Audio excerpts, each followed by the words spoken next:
What's up, guys? It's Brent with Lykins Motorsports. We are got a call from Powder Coater early this morning, so I went and picked up the parts I needed for my 4.6 liter Dyno Mule, and we got these all laid out in front of us. We got the timing cover. It's been powder coated with a satin black. I'm not too jazzed about the valve covers, and it's not the powder coater's fault. It's the sample that the powder coat company sent me. It was darker than this. This almost looks like a primer. I don't know. I wish it was more of a silverish color, so I don't know what I'm going to do about that. I may just be done with it and paint them. I don't know. But to get the timing cover on, we've got these seals. No more gaskets with these, so this is really something I'm not used to. But basically, I would call it an O-ring, but it's not. It's just a seal. Lays right in the groove. Pretty easy, kind of hard to mess up. And I'll need two hands to get it in there, but that's how that works. Here's the front seal. I'll drive that in here in a second with a seal driver. But our goal is to get our timing cover on and our oil pan and just get everything slowly starting to get everything buttoned up so that we can get this thing back on the dyno. So let's get started. All right, so that job is done. I put a little bit of Dow Corning 732 silicone on the outside of the seal, and then you just use a seal driver, basically something like this,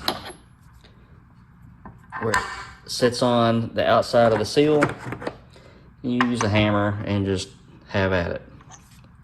Just drove it in flush with the backside. It's got this big old dust seal on the front side, so you can't really drive it in from the front, or you just jack that thing completely up. So just drive it in from the back. All right, so I got everything cleaned off, all of our mating surfaces.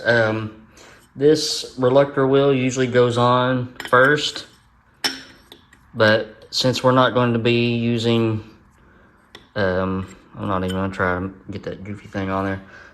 Since we're not gonna be using EFI or computer control or anything like that, I just got this little spacer, and it'll take place of the thickness of that reluctor wheel, so that when the balancer goes on there, it'll go on to the same spot.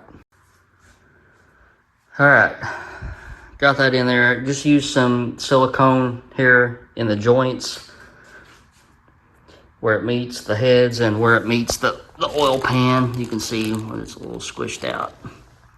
That's fine. I want that to cover all that.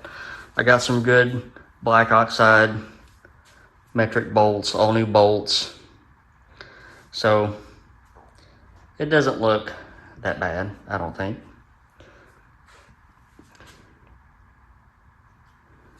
I don't have a fancy spacer tool that I have for the other engines to center the timing cover. So what I did is I got the bolt started, and then I just used my calipers between the snout of the crank and the seal diameter of the timing cover on 4 corners. It's within 5 or 10 thousandths, so it should be on there okay without any leaks. Famous last words, right? So now I can, I don't know whether I'll put the harmonic balancer on next or the oil pan. Let me think about that. All right, so I'm gonna put the balancer on first. This little thing is so light. I bent down to pick up the box, and I'm used to picking up small block Ford and FE balancers, and I about slung the thing up in the ceiling because the box, this thing is so light.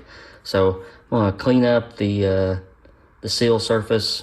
Well, I'm gonna clean up the whole thing. It's just kind of nasty, and get it lubed up and installed. We'll use a balancer install tool, and then got a new ARP balancer bolt for it.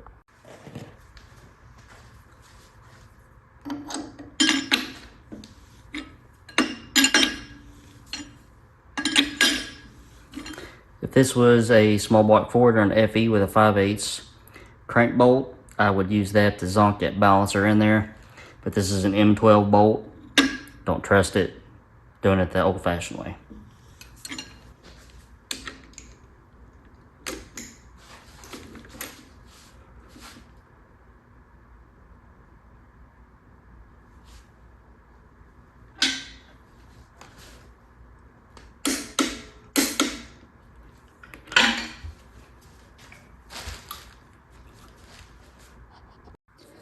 Alright, so when you're installing a new balancer or a new timing cover or a new pointer or whatever, you should always check to make sure that the balancer is marked correctly against the timing mark. So here's our top dead center mark. You do this by using a positive piston stop that screws into the cylinder head on this engine. Normally we do this kind of thing with the heads off, where it's a little bit easier to get access to everything. But you roll the engine over until it hits the stop. You mark it in relation to the pointer. You go all the way around the other direction and mark it in relation to the pointer. And if you measure the distance between those two marks, the middle point should be top dead center if everything's kosher. This one is 4 degrees off. So instead of our center line being right here at top dead center, it's actually like down here. So what do you do when you need to correct that? Well, you use an adjustable pointer, or you use timing tape. So this balancer is 5 3/4 inches in diameter. You buy the tape according to that. There is no timing tape available for 5 3/4 balancer. So we're gonna try and see what a 6-inch tape does. I don't know if I have any here or not, and see if that puts us a little bit closer.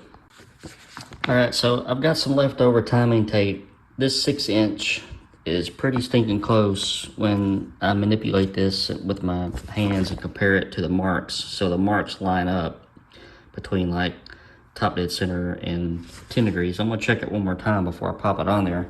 I've actually got 2 of these. This width here is about 7/16 of an inch. I'm gonna cut this down and trim it so that it fits in this spot right here. Just so you know, ATI balancers are notorious for the timing marks being off. You can, if you're building an FE and you're putting an ATI balancer on it, you can guarantee it's gonna be off 7 degrees. That's one of the reasons I come up with my adjustable timing pointer. So looks like we're gonna have to correct it on this one as well. All right, so we got that on there and got it corrected. It's gonna be within a degree or two. I'm not in love with it. I wouldn't marry it, but it'll work for now. And maybe I can come up with a adjustable pointer setup. Who knows? All right, on to putting the oil pan on.